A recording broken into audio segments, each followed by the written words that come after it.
Hey folks, welcome to another Absolutely Outdoors. Today we're in Fortson, Georgia, and we're with Christian, one of the trainers here, and Marcus.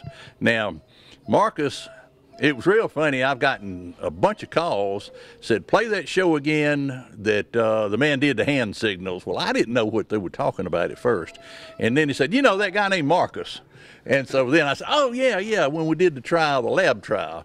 Now, we call it lab trials. I think y'all call it lab test. Well, it's a hunt test. Hunt test, right? Okay. It's so the dogs are competing against a standard instead of a field trial where they're competing against each other. The dogs are tested at different levels, started, seasoned, and finished levels.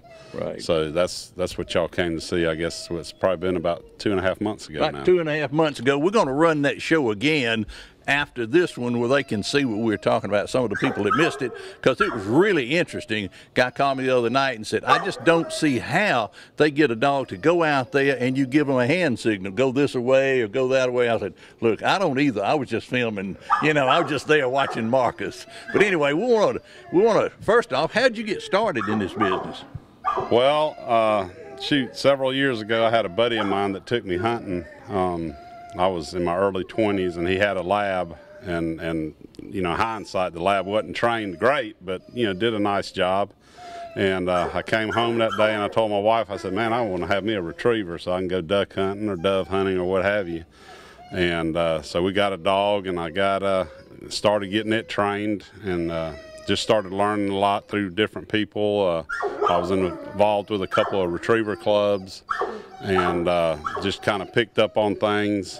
Back then we didn't have DVDs and YouTube the way you do today, so right. We had to read a lot of books and stuff like that, but learned a lot about dogs and really was passionate about it. So started out as a part-time hobby type deal, and now I'm full-time training retrievers and gun dogs. Okay. When you say gun dogs, you mean pointers, setters? Well, we do mostly retrieving type stuff. At one time, we did a little bit of pointing dog work, for setters and pointers and even the German short hairs. But it's such a different type of training than what we do with the retrievers that it didn't work well together. So we just kind of stuck with the retriever game and just have developed that and working on that. Right. Right. Well, Christian, you told me you were from California. Now, how did you get into this business? Well, I had a good friend who was training animals for the film industry, and she got me involved. I started volunteering there, and then on the weekends, I started training these hunting dogs, and I loved it so much more. I do it full time now. So you did train for the film industry? Mm-hmm. Okay, I bet that's an interesting job. Yeah, long days and a lot of fun on set. yeah, I'll bet. All right, we're gonna. I want you to take us back there and show us some of these dogs. Show us a young dog, kind of what you're looking for, okay. And maybe what you're not looking for. Okay. But before I forget it, now James McGill talked to him last night, right? And he said, be on the lookout for him a dog. All right, not many things he wants. He wants it to be black. He wants it to be male. He wants to be 1.5 years old. He wants it already working. He wants it to retrieve water and land. He wants it to curl up in his lap after we're through hunting for about $350. Can you help us there? Well, we can help with all what he's looking for. The price might be a little problem. well, we'll talk to James about that when he gets back. All right. He's hunting today, and he wanted to come up with us. But anyway, let's get back here and look at these dogs. Okay. So, you asked me about breeding and different things, puppies. One of the reasons we do what we do with the hunt tests is just to improve the breed. One of our objectives is to have a dog that has a desire to retrieve. I mean, just because you have a lab doesn't mean they're a retriever. I mean, we get dogs here all the time that are Labrador retrievers, but they're lacking the retrieve. Right. So what we do with our dogs through the hunt test is sit. Is that we're trying to increase the number of dogs that are out there in a breeding pool that are performing, that are doing what you want them to do in the field. So through the testing, that's kind of a report card on what the dog is doing. One of the other aspects of breeding is the health clearances. There's a few things. I know a lot of people have heard of hip dysplasia, Right. where the hip joints are not very good in the dogs, and the Labrador Retriever has been on the top of the registry for, as far as a popular dog for a pet for probably the last 25 years. And a lot of people have taken the opportunity, that have taken the opportunity through that in, just breeding dogs to sell just to make a quick buck without really paying attention to, health and stuff like that. So all of our dogs are OFA certified that their hips are good. Then there's another disease that's been prevalent in the retrievers, and that's called exercise-induced collapse. Almost looks like a seizure when a dog's out in the field working, and they kind of fall out for a little bit. So, that's something else we test for. And then centroneuromyopathy, I think I got that right. That's been another problem in the retriever breed. So we do a lot of testing, to make sure we have healthy dogs that we're breeding. That way, if a person buys a dog and they spend a bunch of money, because it costs a fair amount of money to get a dog trained, and you get attached to them and all that, and you don't want, at 2-3 years old, the dog to have health issues. You're Right. attached to it, number one, but then also you got a pretty good investment in the dog, and you've got a dog that's not sound. Right. So that's one of the things that we're trying to improve the breed on. Okay. This is Pearl.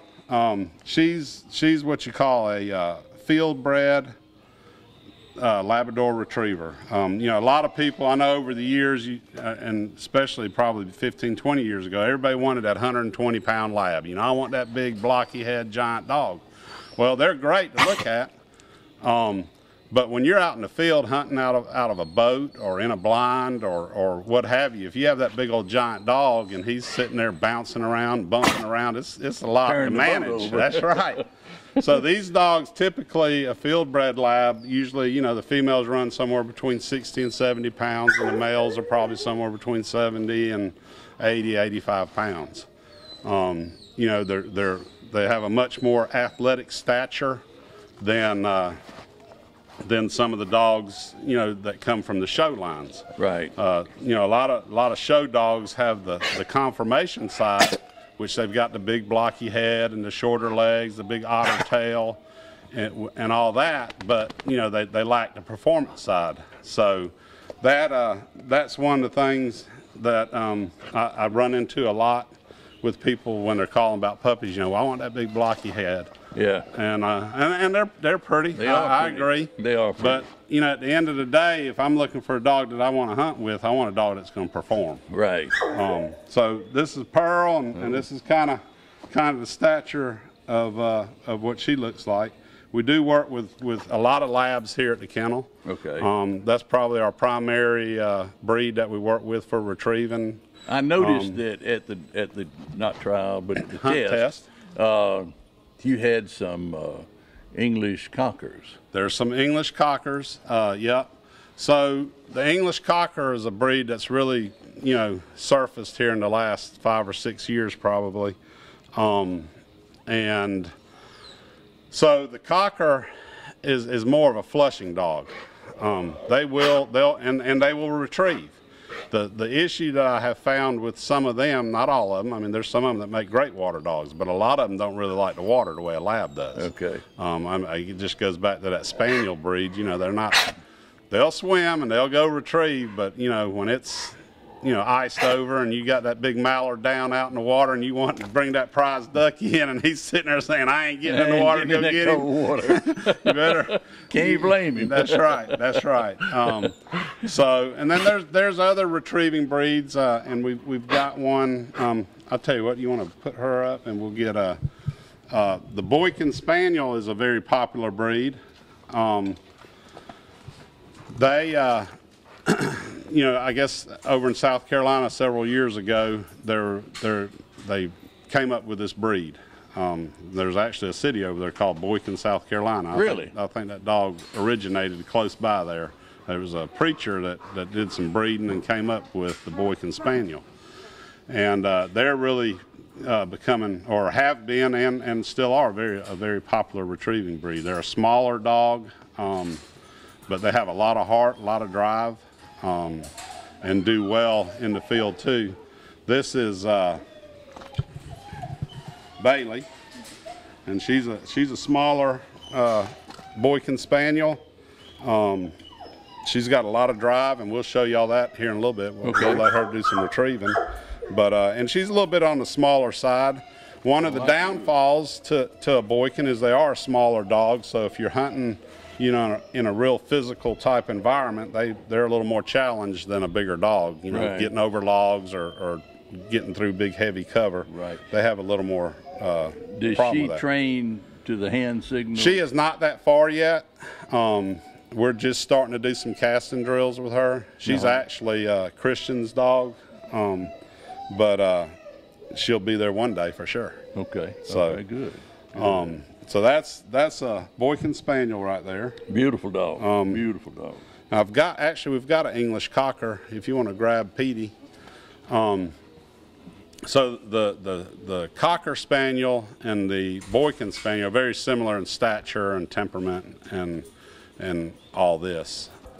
Okay. All right, so this is Petey. He's an English Cocker. He's about 5 years old. He's actually had a haircut, so typically his hair is a little bit longer. How often do you cut these? Petey usually gets a haircut probably about 3 or 4 times a year. Okay. But that's part of their breed is that they have a heavier, longer coat, and that's just to get through the briars and stickers and brush when they're out working. Now, typically a Cocker is more of a flushing dog. So if, let's say we're out on a quail hunt, the dogs are on point, you would send in, you know, Petey here. He'd go in and flush the birds, and after they're shot, he'd retrieve them and either bring them back to you or take them back to the wagon. Yeah. So that's Petey, and he's a little English Cocker. He's a pretty thing, isn't he? Yep, he is. All right. Well, good. All right. Now, of course, this is more my type dog. You know, I don't have any lab. Well, I do have a lab, but it's just a pet. Right. Mine are mostly bird dogs, all bird dogs. But this is what I like. Okay. Well, this is Blue. He's a German Shorthair, and so a German Shorthair is a versatile dog. People do use them for retrieving, and they will swim. They'll go out and get your duck, or you know they'll retrieve your bird out in the field on the dove field, or even during quail hunting. So some of the good things about a Shorthair is, you know, they do have a very short coat. They have a lot of energy. They are full of energy. The Shorthairs become popular as a pet here in the last several years, and one of the things people don't think about is how much energy they do have. So my recommendation is if you do get a Shorthair, you know, just have an outlet for that energy. Right. Let them out, let them run, because if you just keep them locked up in an apartment or a small confined space, they'll get very destructive. Oh, absolutely. I like this dog. I like this dog. Good looking dog. Yep.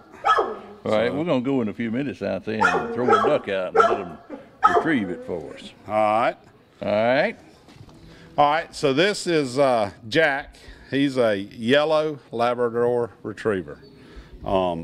There's a lot of people out there, you know, again, breeding dogs that, you know, are trying to get a little more designer type breeding or what have you. There's 3 colors of labs. There's a black lab, a yellow lab, and a chocolate lab. So, you know, this dog was probably advertised as a puppy as a white lab, but I mean, he's recognized by AKC as a yellow lab. Yeah, I hear you. So Jack's more of a show type looking dog. You know, he's a little stockier. He's got a little square head. He's about 7 months old, so he's going to put on, you know, a pretty good bit of weight by the time he gets to be 2. Yeah. That's right. He'll get to be a big dog.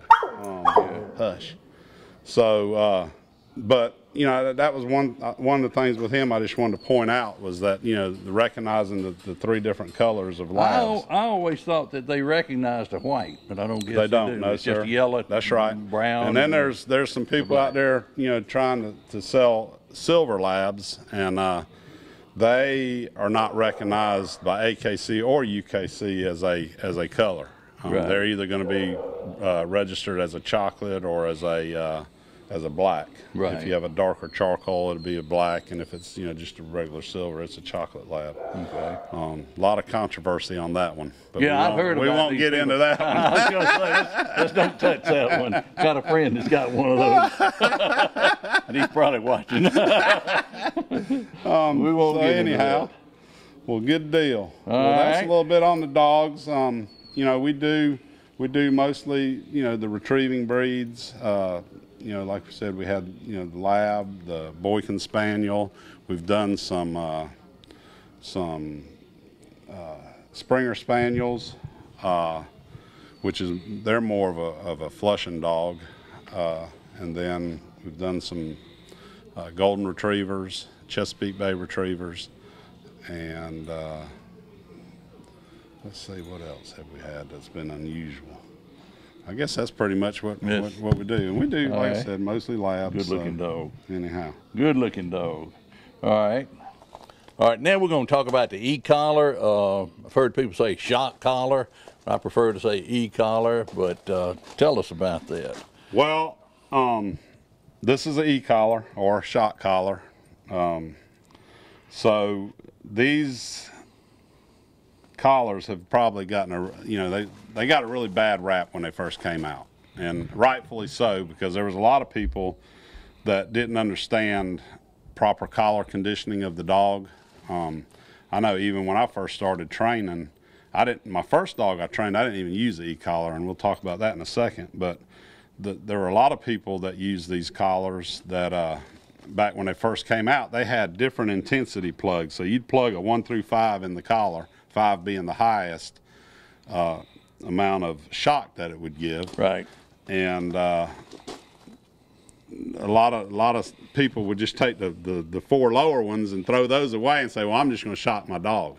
Well, It doesn't work like that. I mean, if I put this collar on you and started speaking German to you and shocking you to do something, all you do is holler probably. Right. You wouldn't understand what's going on, and that's the same thing with dogs.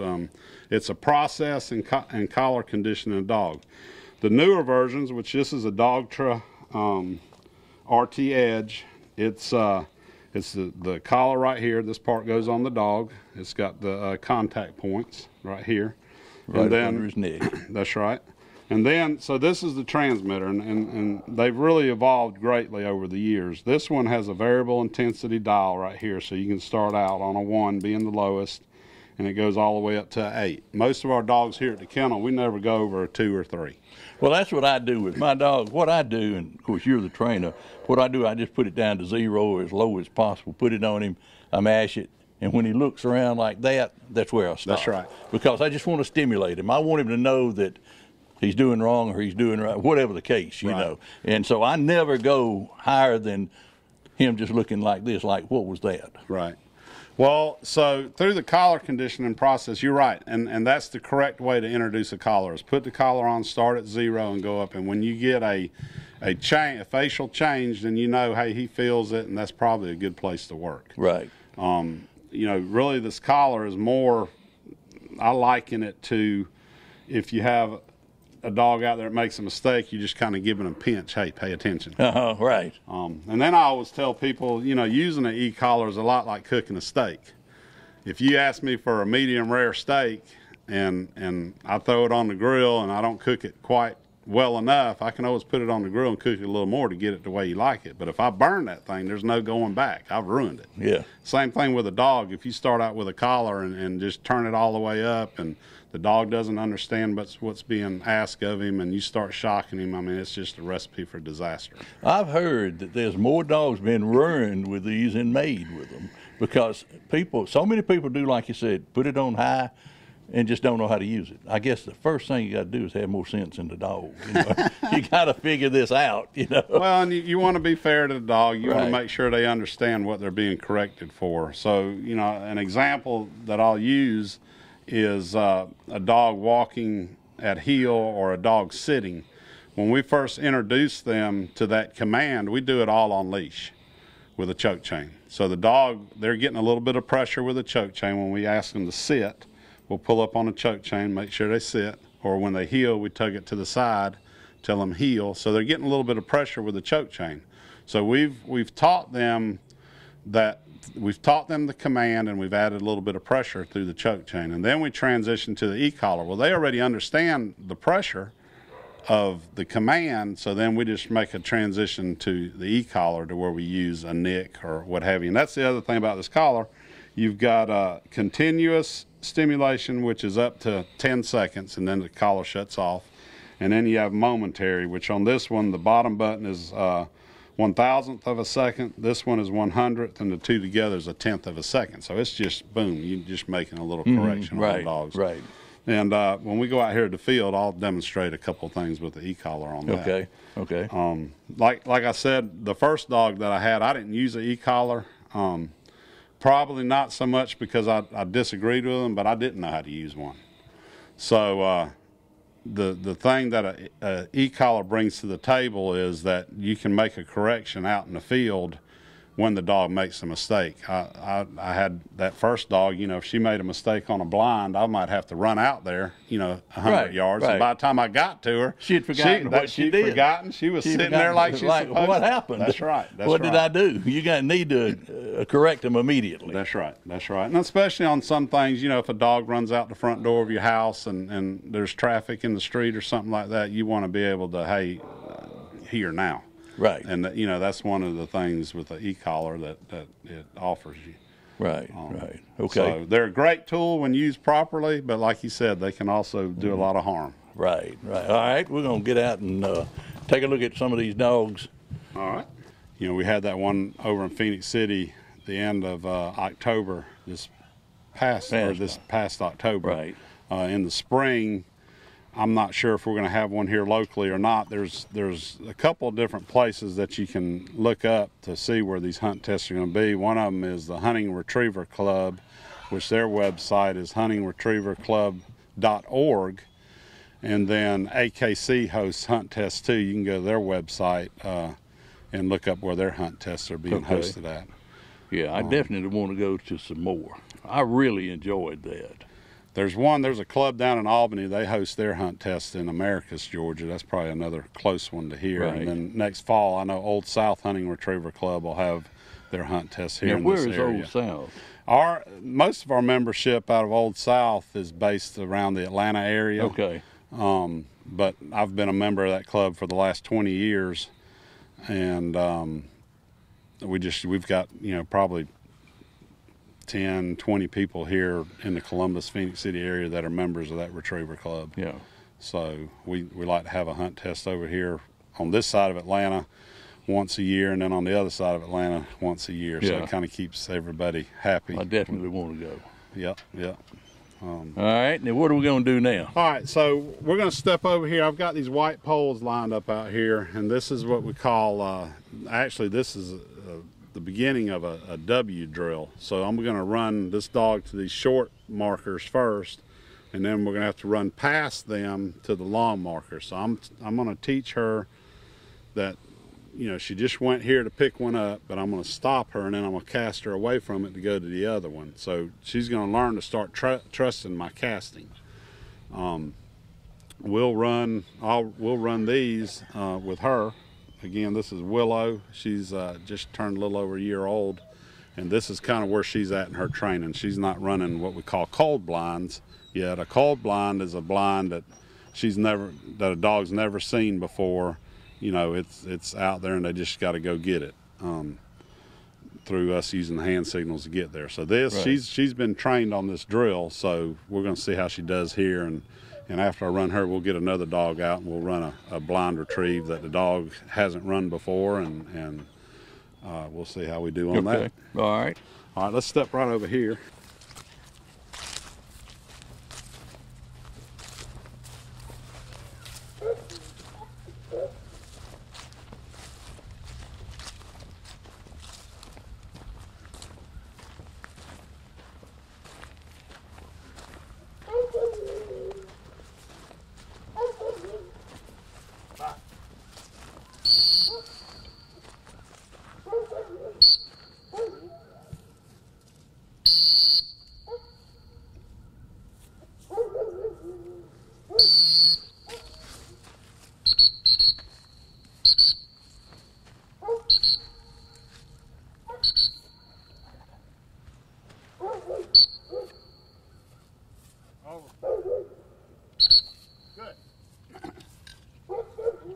That's good.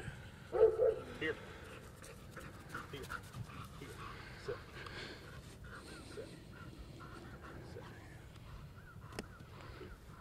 Good bird. Here. Back.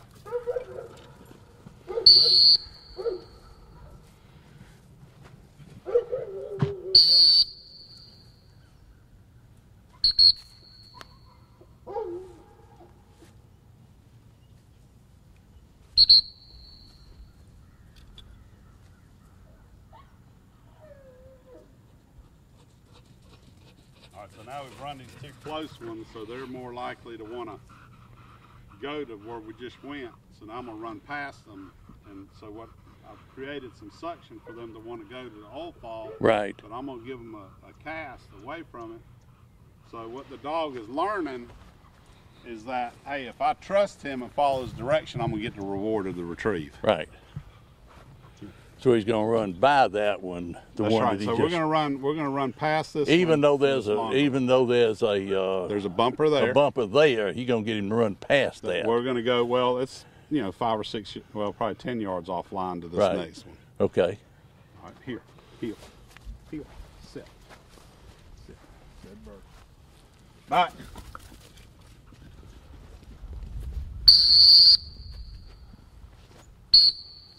All right, so where she is in respect to that pole, I need to give her a left back. So I'm going to give her a left straight back, and she should turn to her left to get more on line to that pole. Back. She's still bowed out a little bit, but like I said, she's a young dog just learning, so She's we're doing not gonna great. beat her up too bad.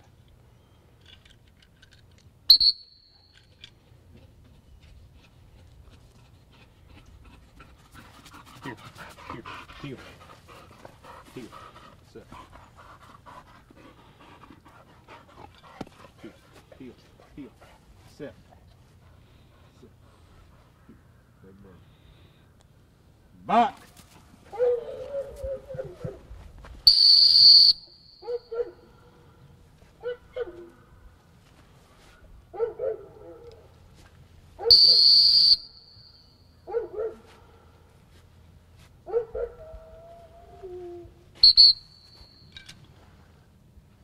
So this That's is how great. this is the beginning of blind retrieves after we get done with our yard work in the casting drills and pile work. Then we start running these blinds here. And through the repetition of doing this, the dog learns, hey, if I'll sit on the whistle and trust the way he's telling me to go, I'm gonna get the reward. That's the thing with How these. long did it take? Of course, every dog's different. That's right. How long did it take? This dog's only a year old, but he's learned a lot in a year. That's right. Well, typically we don't take dogs in for formal training until they're about 5 or 6 months old. Okay. So really this dog's had she's probably had about 6 months of training. Really? Yeah. Man. So she's doing really good. She really I'm is. proud of her progress. And, Now, is and this I know your her, dog? Is no, this a sir. customer's No, dog? it belongs to Alicia and Chuck Benefield. It's one of their dogs, and she's making some really good progress. She sure is. So, all right. Well, we'll run a blind. I know it might be a little chilly today, but we're gonna run a land water blind. All right. And we're gonna put one out and get one of the big dogs out and Okay. and see what they can do. All right. All right. So this is Eddie. Eddie, yes, sir. He's just a little over 2 years old. He's a finished level trained dog. We're going to simulate a blind retrieve, and a blind retrieve, like you said earlier, is a bird that's been shot down that the dog didn't see go down. People always say, a well-trained retriever is the best conservation tool out there. Right. So that's what we're going to demonstrate right. here. All right. Let's do it.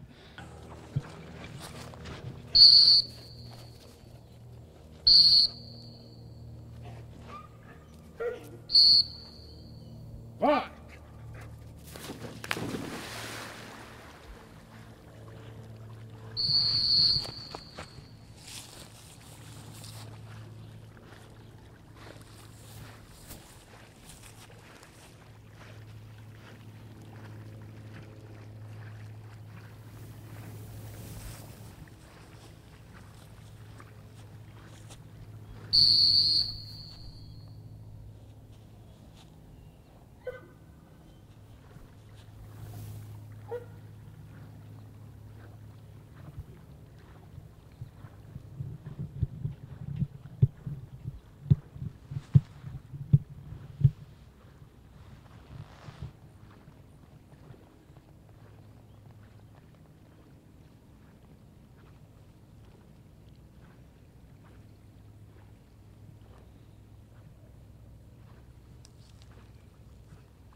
Yeah, you didn't want to get in that cold water. I don't blame you.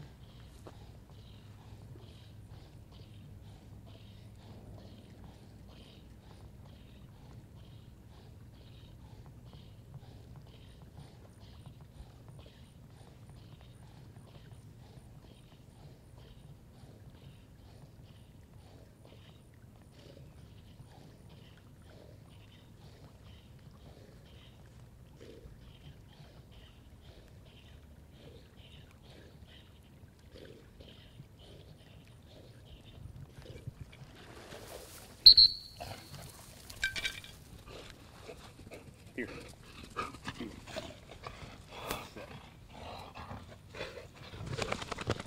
Here. We got another one over here we'll run real quick. Here. Heel. Heel. Heel. Set. Here. That bird. Bye.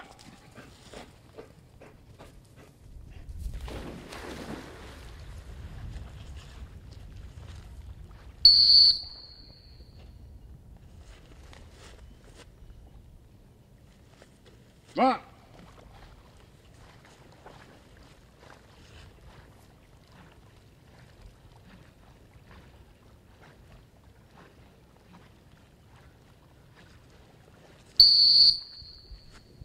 Bye.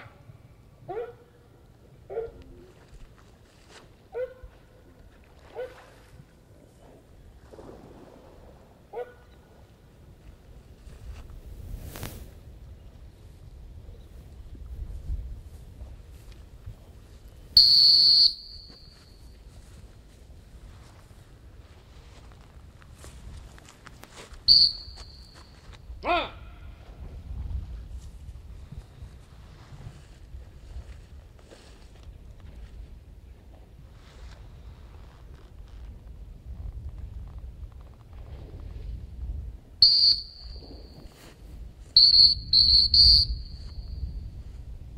Bye.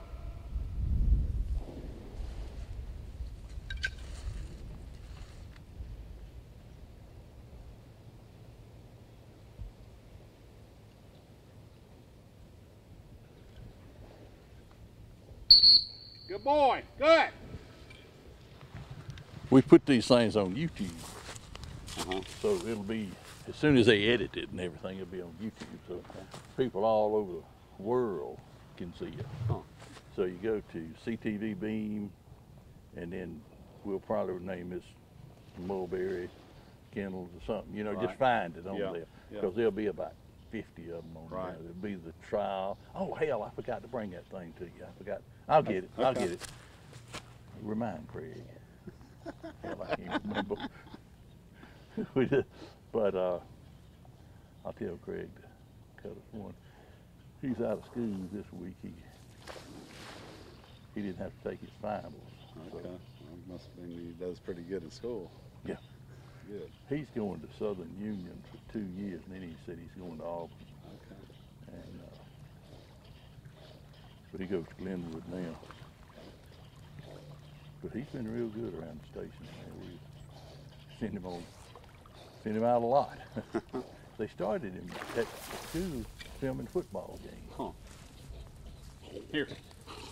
Here.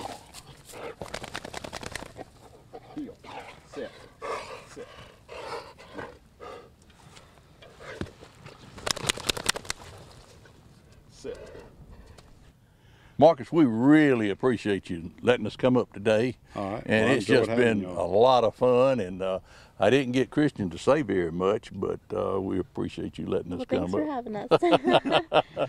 Look, I want to say one thing. Marcus has agreed that we're going to come up here, and he's going to do like a short 2 or 3 minute tip of the week for your dog. So it's going to be on every week. We're going to put it on every week on our show. So you people that's watching, if you want to get some real good tips, you need to watch. And so we'll be back and we'll do these. We're going to talk about everything from feeding them to grooming them to flea control, Right. you know, and hunting stuff. Okay. But anyway, it's been absolutely fun up here today. And again, we appreciate y'all letting us come. I'm Steve Abbott. Of course, I've already introduced Christian and Marcus from Mulberry Creek. Mulberry Creek Kennels. Thanks for watching. See you next week.